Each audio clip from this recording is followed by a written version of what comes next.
Un encuentro es una cosa rara y maravillosa. Es pasar la vida del uno al otro mientras pasan la vida del uno al otro. Siéntese en la banca del parque, donde todos cabemos.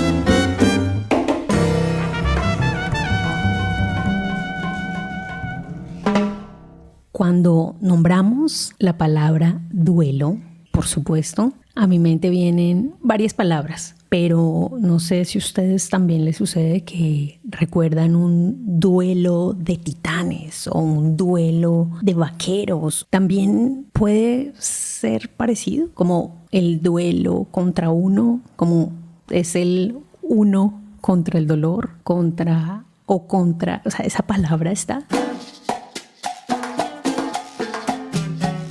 Hoy lo sabremos y hablaremos muchísimo más sobre este tema, el duelo. ¿Qué es? ¿Cómo podemos enfrentarlo? ¿Cómo podemos también asumirlo? Y para eso, una invitada que ya conocen y que por supuesto se ha preparado tanto para sentarse en esta banca como para la vida y para asumir la labor que desarrolla en la Fundación Pro Derecho a Morir Dignamente. Sí, ella es Lina Paola Lara Negrete, psicóloga de la Universidad Nacional de Colombia, magíster en Psicología e Investigación de la Universidad de los Andes, formada en perspectiva del transcurso vital, facilitadora en procesos de acompañamiento basado en acción sin daño, ética del cuidado, acompañamiento pedagógico y conciencia plena del respeto a la autonomía. Yo soy Jacdi López y les doy la bienvenida.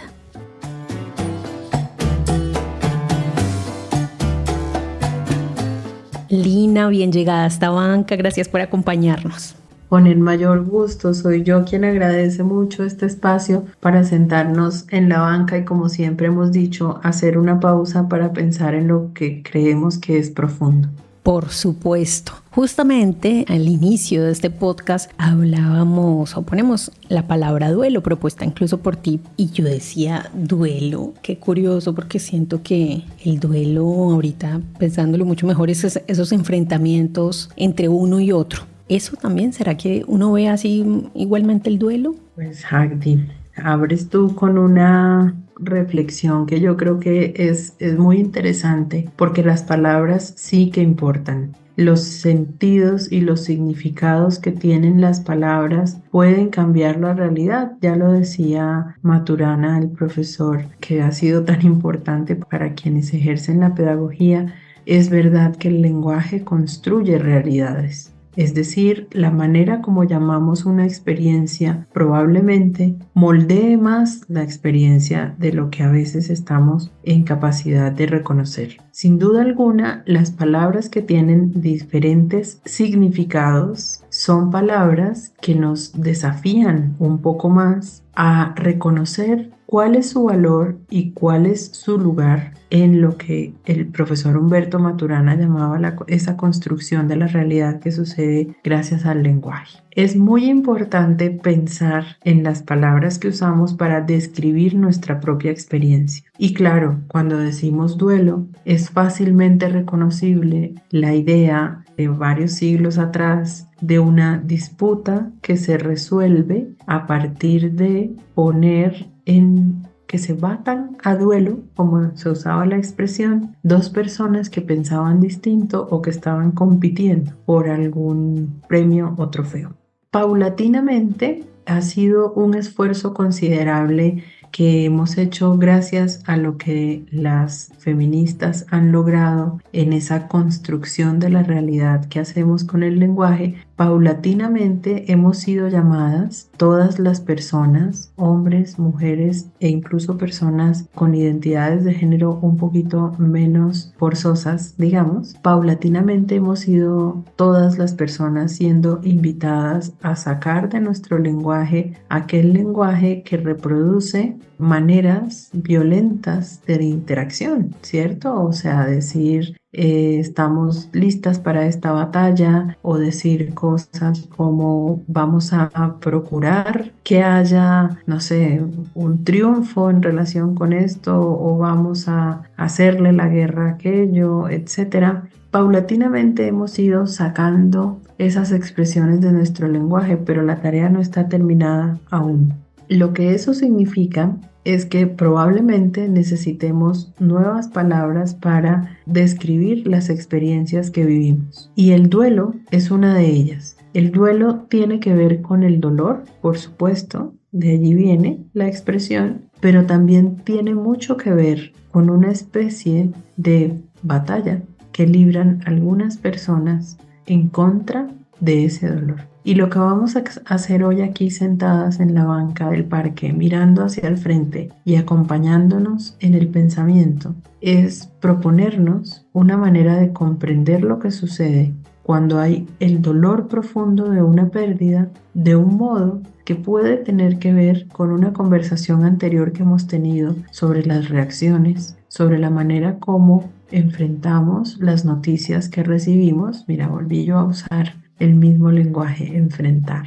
Probablemente no sea la palabra adecuada. Probablemente lo que sucede es que experimentamos las situaciones de pérdida de un modo o del otro, dependiendo de qué tanto nos demos cuenta de cuánto dolor sentimos y cuál es la mejor manera de abrazar ese dolor. Es imposible no sentir dolor ante una pérdida sensible. Evitar el dolor, según lo han estudiado quienes trabajan en las emociones y en las reacciones físicas de nuestro cuerpo, evitar el dolor produce graves daños, no solo a nivel emocional, sino también a nivel físico. Evitar el dolor puede expresarse en enfermedades físicas, en enfermedades mentales y sobre todo evitar el dolor puede significar una acumulación de muchas otras pérdidas en términos de un daño permanente en las relaciones que consideramos que son significativas. Por lo tanto,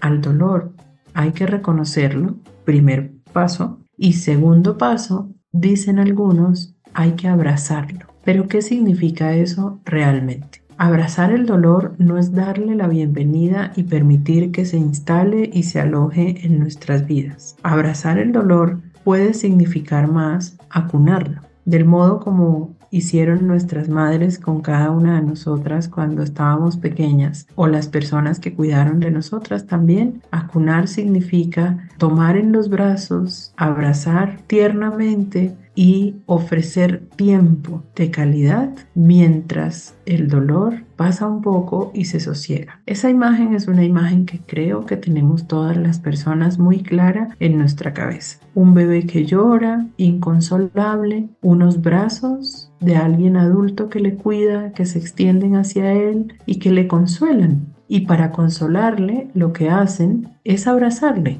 Nada más. A veces eso viene acompañado de unas palabras. Ya pasó, tranquilo, ya pasó, descansa un poco. Hasta que el bebé pasa del llanto a los sollozos, de los sollozos al gimoteo y de gemir rápidamente se va serenando. A veces incluso después de esas descargas de llanto furioso viene un cansancio abrumador y por lo tanto el sueño. Y todo eso pasa mientras alguien le acuna, le toma en sus brazos, le sostiene en su regazo. Así que hoy vamos a conversar sobre el duelo y el dolor más o menos en esos términos, más o menos. Es decir, ante un dolor profundo, siempre alrededor hay otras personas que nos están acunando. Y reconocer eso es un principio fundamental para darnos cuenta de cuánto de ese dolor tiene un impacto en las personas que nos rodean.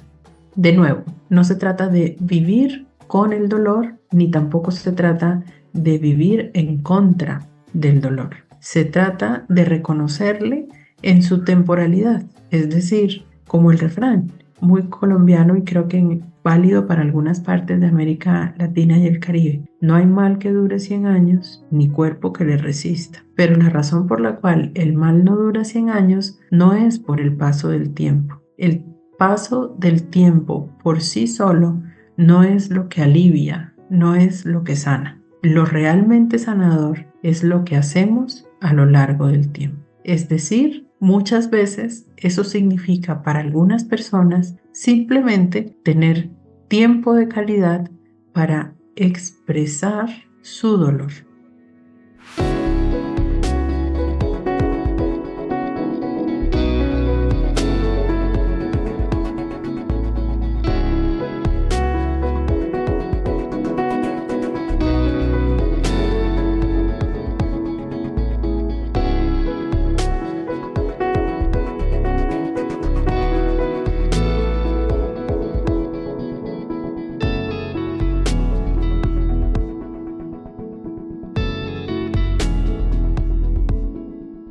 Ante una pérdida, cualquiera que ella sea, los momentos más abrumadores son casi siempre los momentos iniciales. Es decir, está todo en aparente calma y tranquilidad y de repente algo sucede o viene sucediendo hace rato, pero nos damos cuenta de repente. Y ante esa circunstancia, entonces viene un desconcierto inicial. ¿Qué es todo esto que está pasando? Que rompe mi cotidianidad, que ha venido a revolucionarlo todo, a revolcarlo todo. ¿Qué es esto tan espantoso? Ese es como un primer momento en el cual desconocemos la realidad a la que estamos asistiendo. Muchas personas narran su experiencia de pérdida de una persona significativa empezando por ahí. Es irreal que esto esté ocurriendo. No lo puedo creer. Parece mentira. Ha sido todo tan rápido o ha sido todo tan de repente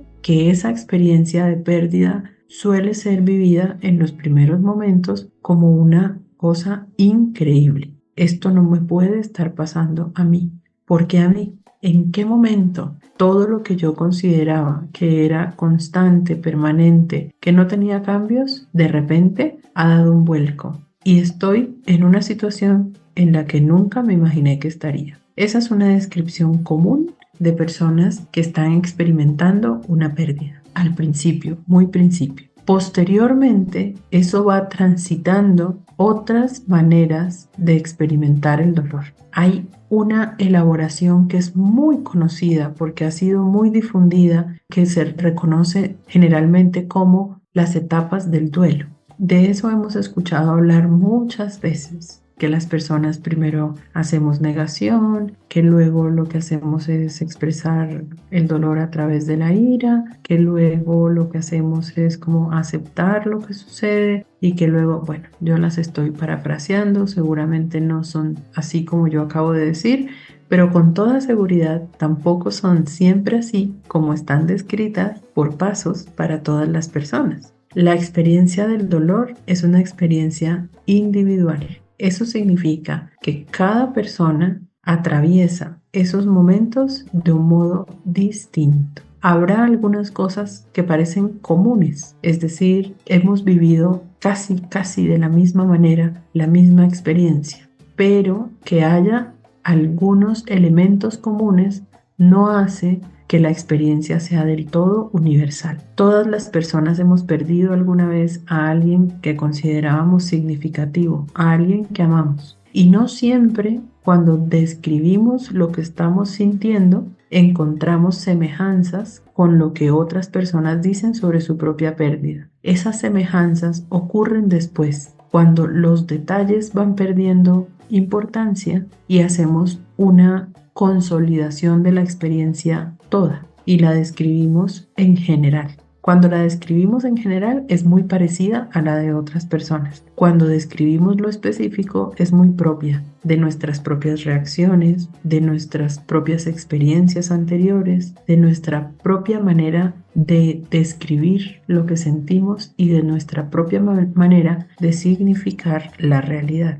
De manera que, en principio, podemos decir que la experiencia del dolor sí es única. Que luego se asemeje a las otras experiencias de dolor es una construcción cultural que hacemos a través del lenguaje. Pero la sensación que cada quien experimenta ante una pérdida es una sensación que podemos describir como única. Su pérdida es solo suya. Eso no significa que usted sea la única persona sobre la faz de la tierra que se ha sentido así o que ha perdido a alguien o que está en este momento experimentando el dolor de saber que está próximo a irse. Lo que sí significa es que la manera como usted ha reaccionado a todo eso y la manera como usted transita o atraviesa ese dolor sí es solo suya.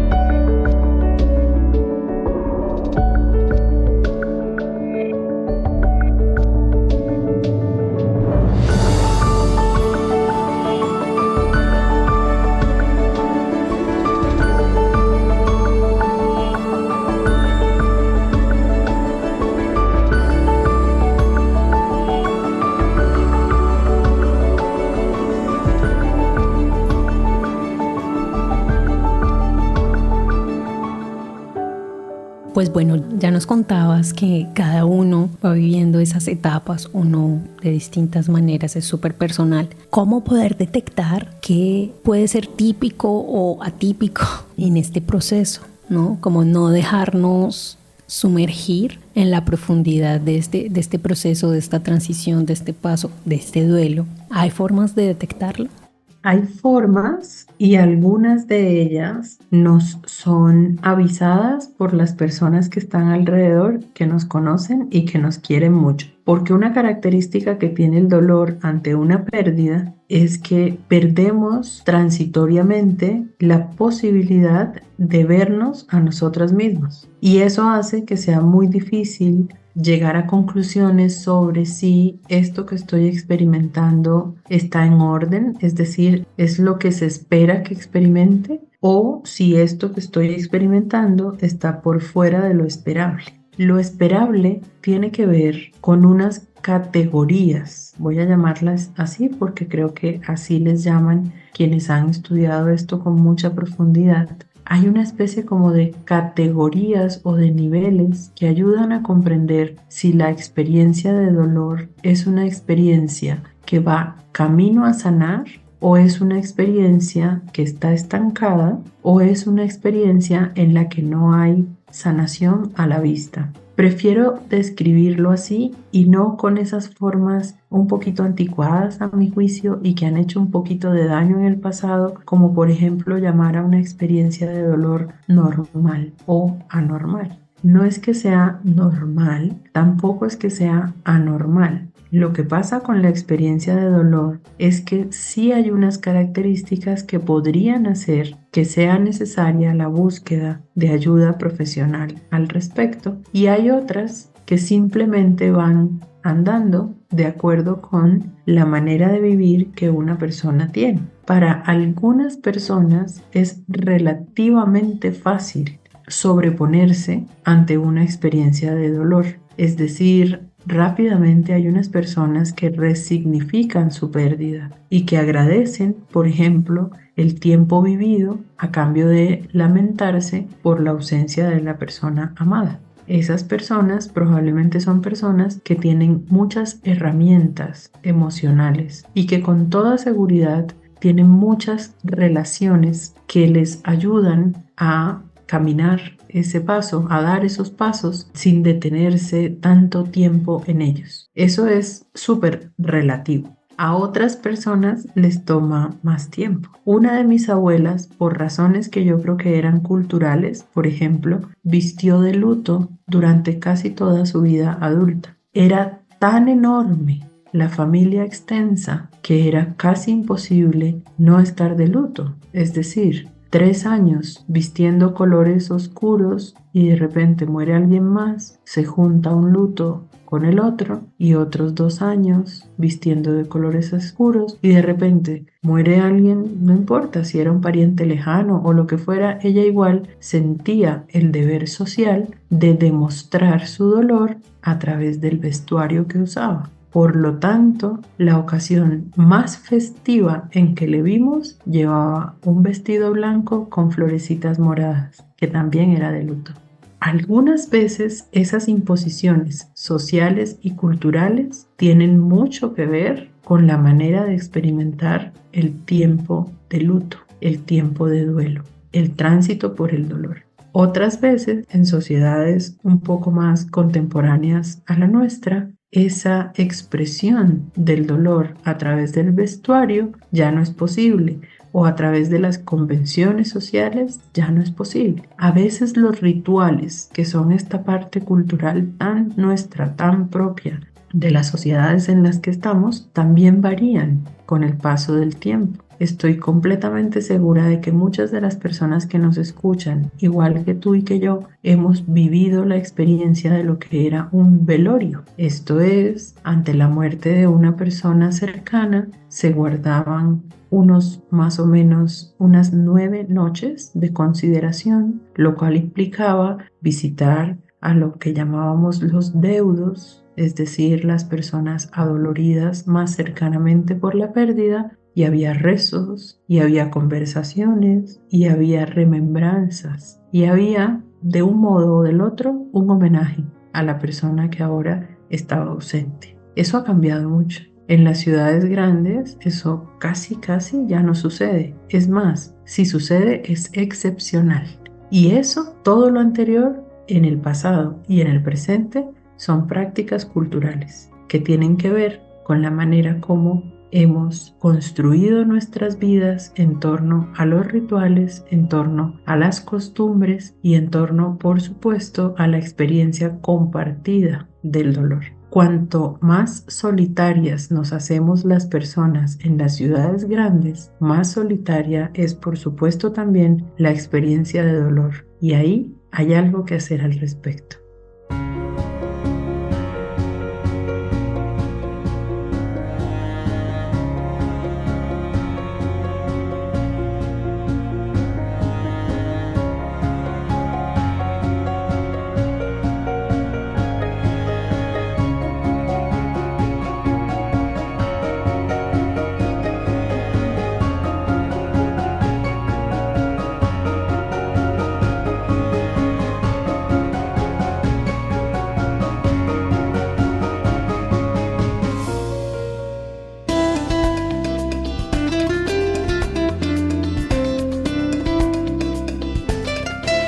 Banca del Parque Radio. Lina, cuéntanos por favor, ¿cuál es la tarea del día de hoy? Tenemos una tarea que es bellísima y es la tarea de hacernos a una anticipación de cómo querríamos, en caso de que tuviéramos esa circunstancia de poder planearlo, cómo querríamos que las personas que amamos atravesaran la experiencia de dolor cuando ya no estemos.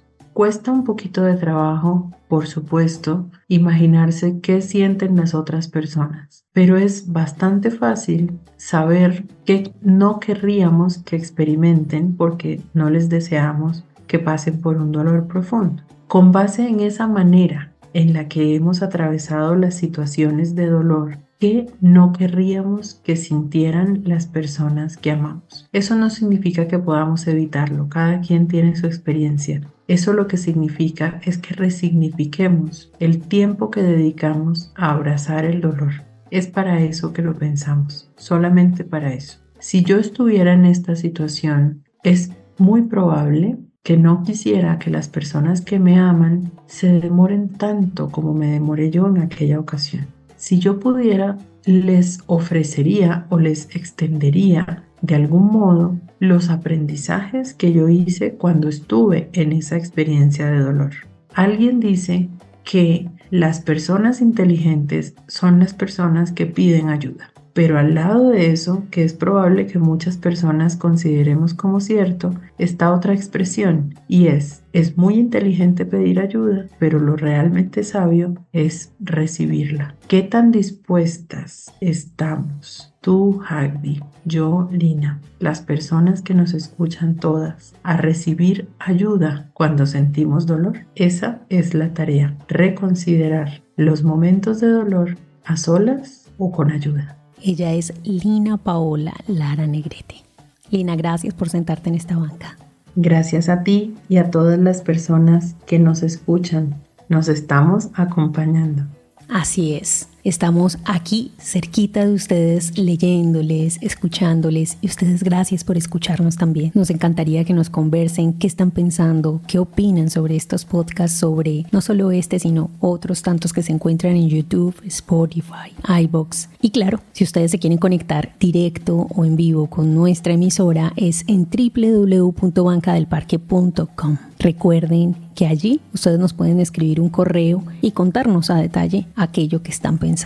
Recuerden que en la edición y producción Felipe Riveros Prieto y yo, Hagbi López, una voz Banca del Parque Radio. Chao.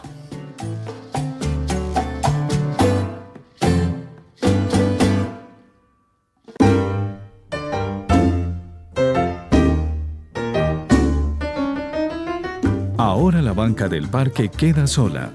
Los esperamos para un nuevo encuentro y seguir pasando la vida del uno al otro.